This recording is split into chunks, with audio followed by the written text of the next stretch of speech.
Olá, Place Lover, tudo bem com você? Aqui é o Marcelo do canal Horóscopo e hoje eu vou falar com você sobre um item muito utilizado por todos nós. Cara, eu chego a dizer que diariamente, pelo menos uma vez no dia, você tem contato com algum desses utensílios da cozinha.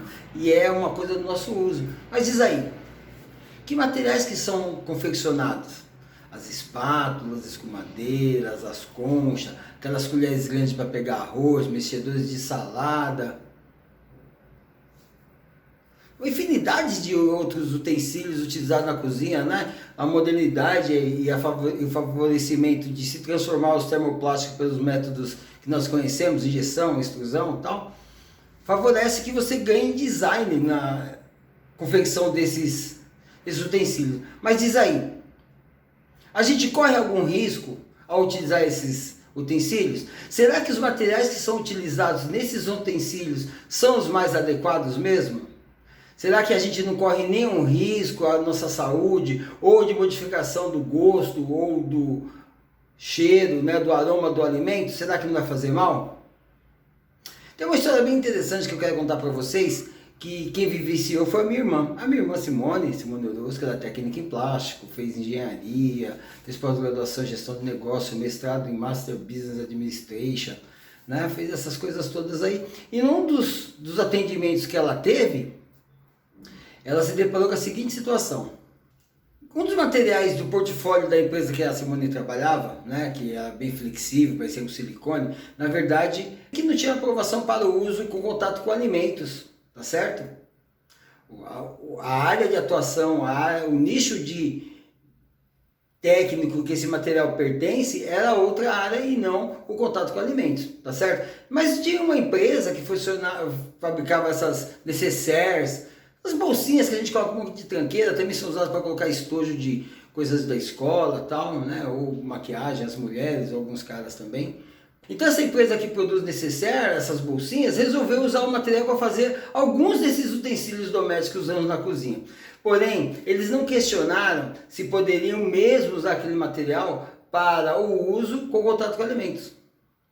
E lascaram o pau na produção, vocês acreditam? Pá, produziram. E é o seguinte, esse material ele tem um aspecto interessante, ele resiste à temperatura, né? Então para os usos iniciais, a coisa deve ter até funcionado. Mas rapidamente a empresa começou a receber reclamações dos clientes finais, né? Os consumidores que estavam reclamando, por exemplo, que o arroz estava ficando verde. Olha só, Plastilover, que perigo que nós estamos correndo quando utilizamos utensílios sem entender qual é a natureza do material que está sendo utilizado, né? Vocês sabem disso. A Anvisa tem uma lista positiva em que mostra quais são os materiais, quais são os componentes, quais são as composições que podem ter contato com alimentos, sem que nós tenhamos nenhum prejuízo. Mas por que eu estou contando isso? Contando isso porque no mercado nós temos muitos produtos diversos, de diversas origens, que não são fabricados com o material que deveria ser. Não só os utensílios domésticos, mas também copos, talheres, potes, cara, uma infinidade de coisas que nós usamos nas nossas cozinhas e que de repente não são produzidos com devido cuidado. Às vezes o material incorreto, por vezes material incorreto e reciclado. Até entendo que alguma dessas vezes, ou boa parte das vezes, não foi intencional, né? Que nem o caso dessa empresa aí que produzia as necessárias, resolveu produzir utensílios, utensílios da cozinha, utensílios de cozinha, né? Não acho que eles tenham a intenção, mas eles não se ativeram a todas as características que o material pode apresentar e se, né, está presente na lista positiva da Anvisa. O objetivo, com certeza, foi melhoria técnica ou redução de custo, mas vejam, né, a gente nem sempre pode confiar dessa maneira, né, com esse nível de confiança nesses produtos, né? O ideal mesmo é você buscar uma informação correta e confiável para que todos nós possamos fazer as melhores escolhas, e esse é o objetivo do canal Horóscopo, né? Trazer informações úteis e confiáveis que você pode utilizar no seu dia a dia, mas também pode utilizar na cozinha, mas também pode utilizar no trabalho, também pode utilizar resolvendo alguma questão relacionada a um amigo, a um familiar, né? A portaria 326 da Anvisa, eu vou deixar o link para vocês aqui acessarem, caso vocês tenham interesse em identificar quais são esses materiais que estão na lista positiva, estabelece que todos os utensílios que podem, não só os que vão, mas os que podem entrar em contato com alimentos, devem ser confeccionados com algum dos materiais que já foram testados amplamente, já passaram por inúmeras avaliações e que não liberam substâncias tóxicas, não liberam odores ou sabores nos alimentos. Ou seja, que não seja nem absorvente, que não absorva a parte das coisas do alimento, prejudicando o sabor, e que seja resistente à corrosão e capaz de resistir a várias vezes, repetidas operações de limpeza.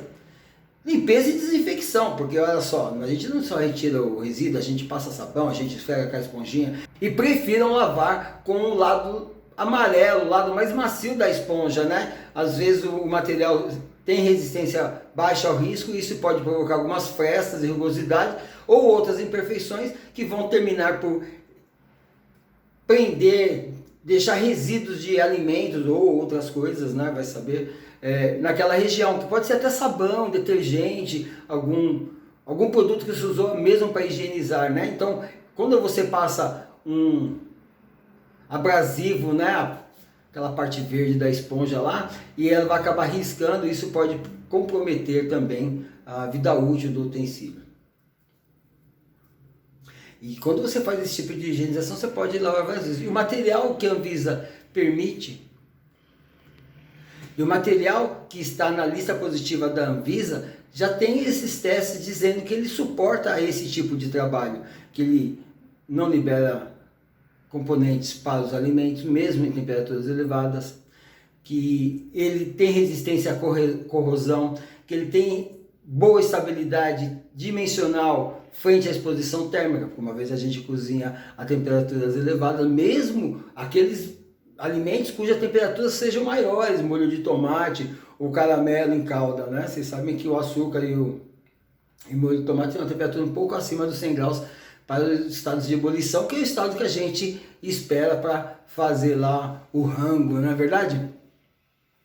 E também que sejam resistentes às repetidas formas de limpeza e higienização.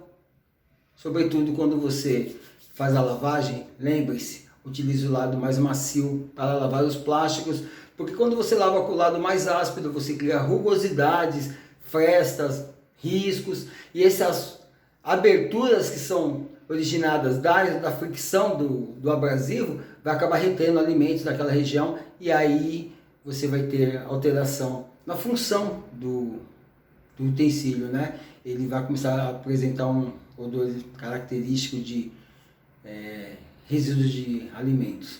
E você vai servir o alimento, vai mexer lá com um negócio cheirando mal, não é verdade? Isso não faz parte. Então, há utensílios feitos em diversos materiais, né? Nós encontramos na cozinha aço inox, madeira, bambu, silicone e, para nós, no nosso caso, os materiais plásticos, tá certo? Os materiais, às vezes termoplástico e às vezes termofixos. Dos feitos em material polimérico, uma boa parte é feita de silicone, sobretudo os flexíveis, e o silicone é termofixo. Ou poliamida, o nylon, né? Nosso conhecido nylon, poliamida, que é um termoplástico. No caso do nylon, a utilização é por conta da resistência térmica dele. O nylon suporta com tranquilidade trabalhos até 120 graus com tranquilidade. Mas nós já falamos disso aqui, né? O que são materiais termoplásticos e material termofixo. Eu vou deixar o link do vídeo aqui embaixo para vocês acompanharem, para verem ou reverem, né? Para se ambientar sobre essas características que o material termoplástico e termofixo tem e de que maneira essas características são utilizadas nos utensílios. Agora, os utensílios em poliamida são os mais comuns, né? São aqueles costumeiramente pretos, né? E também são os mais baratos, né? A poliamida possui muito boa resistência ao calor e atende a portaria 326 da Anvisa. Ela está presente lá naquela lista positiva dos materiais que são permitidos para o uso com contato com alimentos. Ou seja, a poliamida não altera a cor, nem o sabor, nem o odor dos alimentos e nem libera nenhum componente tóxico para o ser humano nas temperaturas de cozimento dos alimentos, mesmo o molho, mesmo o açúcar em calda lá, né, o caramelo em calda. Bom, esse link da lista positiva da Anvisa vai ficar aqui embaixo na descrição do vídeo para vocês, tá bom, cara? Se vocês querem consultar, é muito válido, Plastilover, você ter essa informação aí, né? Se você não quiser decorar ela, é uma lista bastante extensa, eu sugiro que você tenha um arquivo, que você guarde com você, porque uma hora dessas você vai empreender e vai precisar disso. E é preciso ter muito cuidado, porque com o uso de um material inadequado pode ocorrer queimaduras. Imagina, você está lá com a panelona, né, fazendo o seu virada paulista, tranquilão, de repente larga a colher do cantinho da panela, vai lá pegar outro ingrediente para misturar, né, coisa rápida, todo mundo faz isso. Quando você volta, está lá o cabo dobrado, né, derretido, você tenta tirar e já está na temperatura de fusão, cola na sua mão. Isso é o caso do polipropileno, por exemplo. Essa temperatura ele entra no estado fundido, né? E aí você queima a mão, cola no dedo. É muito ruim isso, né? Tem que tomar muito cuidado. Se você já aconteceu isso com você, que você está cozinhando e de repente o utensílio doméstico apresentou alguma deformidade, seja bolhas naquela região onde fica mais aquecida, seja um entortamento no cabo por conta do calor, ou até o que é pior, né? Já aconteceu de derreter com o material que você estava utilizando na cozinha. Se for acontecer isso, você conta para mim, dá um toque aí no canal, deixa uma sugestão de tema também para a gente conversar. O nylon tem feito muito sucesso com esses utensílios, né? Sobretudo os de cozinha, colher, essas coisas. Um outro material que é muito utilizado e também faz sucesso é o silicone, né? Porque ele possui excelente resistência térmica, é estável às mudanças de temperatura brusca. Estou mexendo no quente, vou mexer no frio, não tem problema algum com relação ao silicone, né? Ele não sofre deformidade durante esse choque térmico na preparação dos alimentos. E uma das maiores vantagens, cara, o silicone é fantástico nisso daí, é a higienização, porque é muito mais fácil do que nos outros materiais. É verdade mesmo, né? Apesar de ele ser um material flexível, a dureza superficial dele é bastante intensa. Você tem que fazer bastante força para conseguir criar um rasgo, um vinco, uma fresta no silicone. E você pode até lavar com a parte verde da esponja, que ele não sofre a mesma deformidade que sofre o nylon, por exemplo. Certo? Então ele evita a proliferação de bactérias. Agora, assim como o nylon, o silicone também está na lista positiva da Anvisa. Então ele também tem a liberação para ser utilizado com contatos com alimentos, sem que você tenha a preocupação de contaminar os seus alimentos, né? Sem que aconteça aquilo que aconteceu com aquele rapaz lá, aquela pessoa lá em cima que estava fazendo arroz e arroz com verde. E uma característica que o silicone tem, precisa ser considerada, que por exemplo, quando comparado com o aço, né, ele não vai danificar a sua panela, sobretudo aquelas panelas antiaderentes, né, que tem aquele revestimento de teflon muitas vezes, ou até, né, eletrodoméstico, você vai lá tirar o resíduo do liquidificador, de repente usa uma espada de silicone e não tem problema nenhum, porque ele não fica cheiro, ele não deforma, ele não risca o liquidificador, ele não risca a panela antiaderente, ele possui uma excelente resistência ao calor, pode ser colorido, ele colore com facilidade em muitas cores chamativas e diversificadas, né? E isso chama bastante atenção, sobretudo das pessoas que gostam de trabalhar na cozinha e gostam de cores, não é verdade? Mas lembra aí, o silicone é flexível, tá certo? Então quando você está manuseando lá a sua panela, né? E já aconteceu comigo, por exemplo, tá lá fazendo o meu viradão a paulista, eu tô falando dele porque eu fiz e ficou bom pra caramba. Tô fazendo meu viradão a paulista lá, tranquilão. Como ele é flexível, então uma hora que ele dá aquela dobrada assim, né? Vem espada, faz assim, aí faz assim, ó, dá aquela esculachada, né? Acaba lançando o alimento. Então toma muito cuidado, porque além de ele ser flexível, ele pode causar dar essa dificuldade de espirrar o alimento. Agora eu vou comentar mais rapidamente sobre os utensílios feitos em aço inox e madeira, só para deixar claro, né? Obviamente eu sou um Plastilover e vou mesmo puxar a brasa para minha sardinha e acreditem nisso. Assim como você, Plastilover, eu estou aqui para defender a nossa comunidade, tá certo? defender o nosso mercado e fazer com que ele cresça e se desenvolva, né? Os em aço inox apresentam uma superfície mais lisa, então tem um tempo de vida útil também maior. Eles também não alteram o sabor e nem alteram o odor dos alimentos, né? E também não são absorventes. Mas tem um problema do revestimento da panela, né? Quando você passa lá a escumadeira no fundo da panela de arroz, seja para fazer o cozimento, seja para retirar o arroz da panela, o que vai acontecer, né? A dureza do aço é muito maior do que a dureza do teflon, e aí essa passada vai acabar esfolando o teflon e arrancando uma parte daquela película de proteção antiaderente. Já os utensílios em madeira não são tão duros e também não danificam o revestimento antiaderente das suas panelas. Isso é uma vantagem, em contraponto ao aço. Mas, cuidado! A madeira ela é porosa, ela tem uma possibilidade de absorção de água. E essa absorção de água é que está o lance, viu? Porque uma parte da água que é absorvida acaba levando consigo outros ingredientes da mistura do alimento lá. E esses alimentos acabam preenchendo essa porosidade. E aí acaba criando micro-organismos no interior da madeira, né? Por isso que ele fica com aqueles pontinhos pretos, aqueles veios escurecidos no meio, né? Tendo um grande potencial de proliferar bactérias. Então, aquilo que é uma pequena contaminação vai causar uma contaminação microbiológica no seu alimento. Há pesquisas que indicam que esses micro-organismos morrem dentro dos poros da madeira. E aí é uma brincadeira de ajuda-ajuda. A degradação faz com que eles morram mais, absorvem mais, porosidade demais.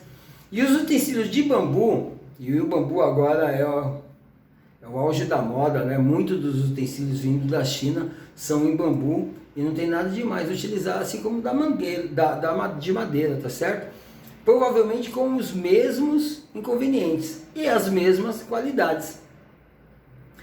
Inclusive o bambu vem com a proposta de substituir a madeira, mas ainda também não há nenhum estudo que comprove que não há nenhuma proliferação de bactérias, né? Reza a lenda que o bambu tem um pouco mais de resistência, mas os utensílios que eu tenho na minha cozinha, eles também estão ficando com os veios empretecidos, alguns pontinhos pretos, ou seja, já está na hora de jogar fora. Eu vou deixar o link aqui embaixo para você consultar mais detalhes sobre esse caso do bambu aí, caso você queira saber, tá bom? Acho que vale a pena.